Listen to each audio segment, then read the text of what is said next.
Hello and welcome back to the channel. Today I'm playing 5D chess with multiverse time travel, where pieces can move back in time, and moving your pieces can create alternate reality timelines. Except this time the board is tiny, only 4x4 squares. My goal is to win 3 games. Let's get started with game number 1. Alright, we'll go to versus, CPU match, and one of you guys told me that I can actually scroll down, and you guys can see obviously there's a lot of different variations. If there are any that you guys want me to try, let me know down in the comments below. But we go down to very small, hit play, and we get exactly what we were promised, a very, very small board with only 16 squares total, 8 pieces for each side, and in and of itself, it's actually a very interesting starting position. I would say the natural move here is to probably take with one of these 2 pawns and give check to the enemy king, but interestingly enough, all 4 of the pieces on the board in their starting positions defend this square, so I'm not sure if it's the best move. The other kind of natural option is to take this pawn, which forks the knight, forks the rook, and basically threatens promotion if it captures the knight. The only problem with that would be the pawn moves past and counter forks. But let's give it a try. I mean, we're here to learn. So let's go ahead and take this pawn. There's only one timeline, so we'll submit that single move. And we get a recapture with check by the opponent.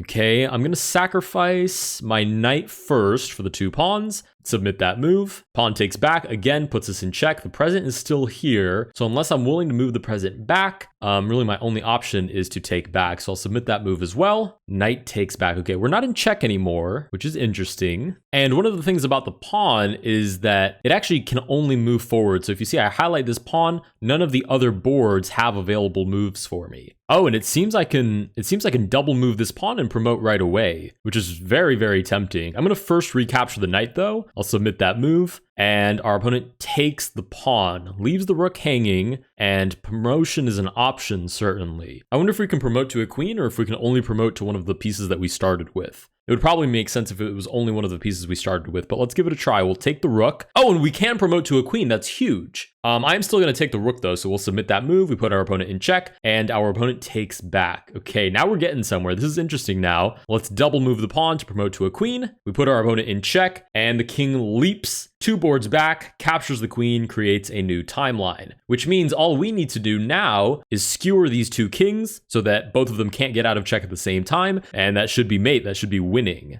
So let's start by promoting this pawn. It seems it auto promotes to a queen. It doesn't even give us an option, although maybe I can change that in settings. Let's go ahead and submit that move. The bishop defends, and I don't believe either of these 2 pieces can actually take back this far, so we'll take it with the rook. Oh, and we have to make a move over here as well. Okay, let's just take the bishop, I guess, submit those moves, and with that, you can see right here in the bottom left, we win our very first game. Now, that was relatively easy, and we didn't actually employ too many 5D tactics, really, if any, right? We played a pretty straightforward game. Our opponent moved the king back to get out of check, and then we took advantage of that double king situation to force a mate. Let's go ahead and finish up that game. Okay, for our second game, we're going to play the very small variant against the weak trainer again, but I'm going to play with the black pieces this time. So let's go ahead and hit play. Okay, we get the black pieces, and our opponent's first move is to capture this pawn with the knight, which is very amusing because it does leave the pawns behind, which are the pieces that can actually give check to the king. Now, the question is, do we recapture right away, or do we give our own check? I'm going to say that we have to take first. I'm going to take and give check, and the only reason I really say that is because my intuition is telling me that we're going to need the initiative at some point. Okay, now wherever this knight moves, it can give check to the king, so I'm going to take back the bishop as well, and the knight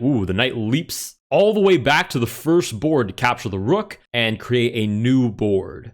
We could make a move here in the future, but one of you guys suggested that that might not actually have a real purpose, so I'm going to move over here. Oh, I can just drag it. Okay, I'm going to move over to this board and address the new issue. This is actually quite frustrating, unless... Oh, I can. Wait. Oh, yeah, I can move one of these pieces. You'll see if I highlight it, at least the knight I can. Seems to be the knight is the only one. I can highlight the knight, and it actually highlights this square on the board, which is maybe not all that helpful, but it's interesting. It's good to keep in mind. Okay, so we lose the rook over here. Let's try this. I'm just going to take the pawn and threaten promotion. We'll submit that move. Our opponent takes with check. Ooh, did we just jump into a big load of trouble? Let me see. There don't seem to be any particularly good moves for us on this board, so I'll just leave that that as is as well. And here, takes. I can still sacrifice to survive, but man, that's an uncomfortable position. Let's go ahead and sacrifice, submit that move. Oh, the knight moves out of the way. Okay, there's no way that was the best move. That just seems to just hang a piece off the bat. All right, is there any way I can take advantage of these boards being parallel? Okay, I'm gonna start by taking here with check. And what is this highlighting? Oh, it's highlighting that our king is actually in check, so that's not a viable option. Okay, in that case, I probably need to sacrifice or at least capture with one of these pieces this knight, because somehow this knight is giving check to this king all the way over here. I say somehow, but it actually makes sense in terms of 5D chess,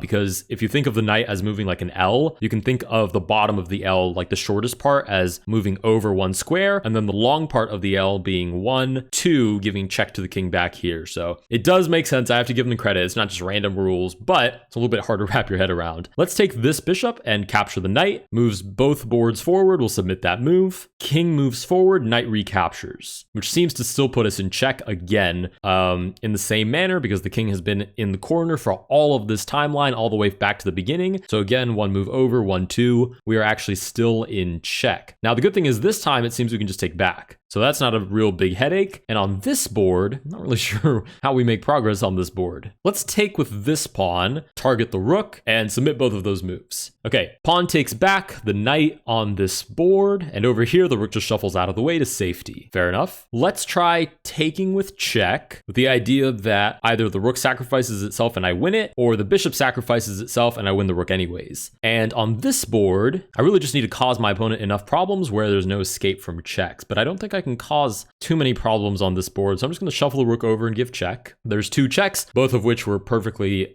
feasible to get out of. Get bishop e2 here blocking, and then just king back on this board. Okay, on this board, let's take the rook with promotion. And on the bottom board, I'm really not doing much more than holding the fort as far as I can tell. Like, I'm trying to think if I can set up this rook in such a way where when it goes parallel to the other board, somehow I can use it to my advantage, but I'm really not seeing the vision. Let's go ahead and make a waiting move with the king, submit that move. I think the rook will always be best on that open file. Oh, the rook captures? Okay, that could be an issue because this bishop, white's bishop, if I take here with check, might be able to move across and recapture because of that outer shell. So I probably need to get rid of it first. I'm going to take this bishop and then back to this board. Now that that bishop is gone, that would have been able to take back on b1, I'll take with the rook, and I'm going to assume the king has no choice but to travel to another timeline. So actually, I'm going to take with promotion instead. So I have a queen on my side. Let's submit both of those moves, and we win. The king has no way to escape both of those checks. Nice. We've defeated the weak bot, both with the white pieces and the black pieces. I think it's time for a game with the regular bot. All right, finish game, very small, regular bot, and I am going to give myself the white pieces so I at least have a chance. Let's go ahead and play. I'm assuming that this variant of 5D chess, just because it's so small, has to have some very concrete opening theory behind it. I'm just afraid I'm going to find out about it the hard way by playing with the regular bot. So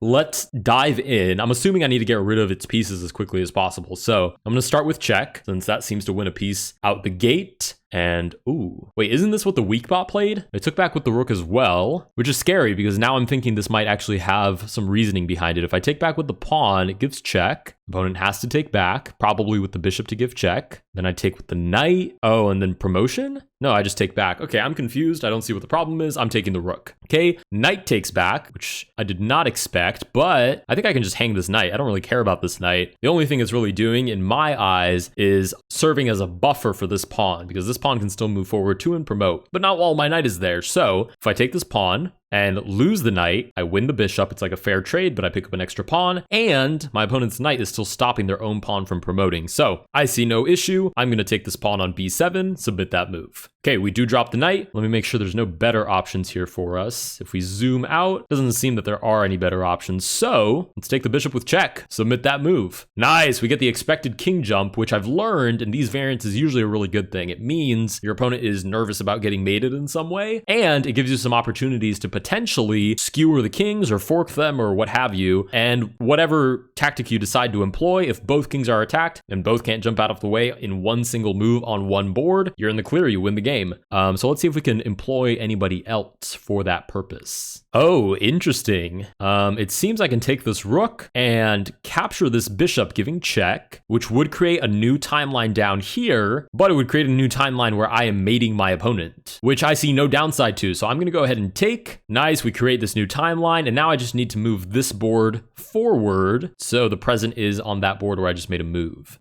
Question is, how do I actually go about that in a forcing way? I'd imagine I have to give up a forcing check, and the only one that I really see here, well, I guess there are two. There's taking the bishop, sacking the rook, which forces a recapture, and then the more natural move is just taking the pawn with check. It's a fair trade, so I'm going to play that. We've now advanced the timeline, so it's parallel to the board where we are actively giving checkmate. Let's submit both of those moves. What? That's ridiculous. Okay. Oh man. Okay. Our opponent creates two new timelines, one in the past and one that catches up to the present. And it seems to get our opponent out of mate on this board where we thought we were going to be mating our opponent. So our opponent is playing cat and mouse at this point. Basically, we have one position over here, which is exactly the other position we were on. You'll see this position was the one we were struggling with. And our opponent moved this king to that square, creating a replica of that position. So we're dealing with the same position in this past timeline. It seems the present hasn't shifted back to this timeline because the bot has created more timelines than I have, and I believe the difference is 3. If you create more than 3, then they don't count. So these are the 3 timelines that we're actually playing on at the moment. There's really not much going for me on this one. I would say the same about this timeline, except there's a free bishop, so I will take that. And I'm going to think we need to move some of these rooks over from this timeline up to this one. Question is, how do I actually go about that? Is that even possible? Nope, you can only move one timeline over. Okay, so these rooks might as well be useless to me. I don't really see a way to employ them over here, so they're not doing much for me right now. What about you? I can't move you. Okay. All right, making our way back up here, we have this check, which our opponent will get rid of by just moving the king out of the way. Are there any other pieces that could potentially defend this pawn? Well, maybe this one, but if I move that down, it'll probably create yet another timeline, and I'm not interested in moving the present back to this board. So I'm just gonna make normal moves. On this one, let's just give a harmless check. And on the bottom timeline with literally nothing for me to do, let's just take a pawn, I guess. We'll go ahead and submit those moves. Maybe if I get a queen, I can jump her over. Holy smokes. Okay, this king jumps back as well, creates yet another timeline. I mean, this bot is just stacking timelines one on top of another. And this knight makes its way over to capture this pawn. Now, my goal is really to promote. If I can promote, I think I have a chance at causing my opponent some problems. Oh, wait, what about this? Oh, the problem is I don't totally remember how the knights move, but this seems very promising. It gives check, defended by the bishop, and I don't see how my opponent can get out of that. In fact, I'm going to play G. Oh, I can't play another move. Okay, got it. Both of those timelines have advanced. Let's get a queen going on this timeline, and over here, let's just take back the knight. Go and submit all 4 of those moves. Nice, and we do get checkmate. We win game number 3. Let's go ahead and check out why it's actually mate. Make sure we're on the right track. Okay, cool. We have, 3 different checks, actually. We have the fork that we knew about with those 2 arrows, and there seems to be a third check reaching back over here, which does make sense. If you look at the history view, remember the rook moves horizontally, obviously on the normal board, vertically on the normal board, and also straight ahead. So this board doesn't count. On this board, there's no king. This board doesn't count. And on this board, there is a king. So it's also giving check over there. So we actually have 3 checks from that one. And on this one, okay, yeah, this is like the kind of stuff that I could never see. We have a queen giving check to that king. Because why not? Because absolutely why not? Who cares? Anyways, with that, we win all 3 games. If you guys did enjoy this video, please consider liking and subscribing. Let me know down below if there are any other variants, both within 5D chess on Steam, on chess.com, that you'd like me to play. And I will see you guys in the next one.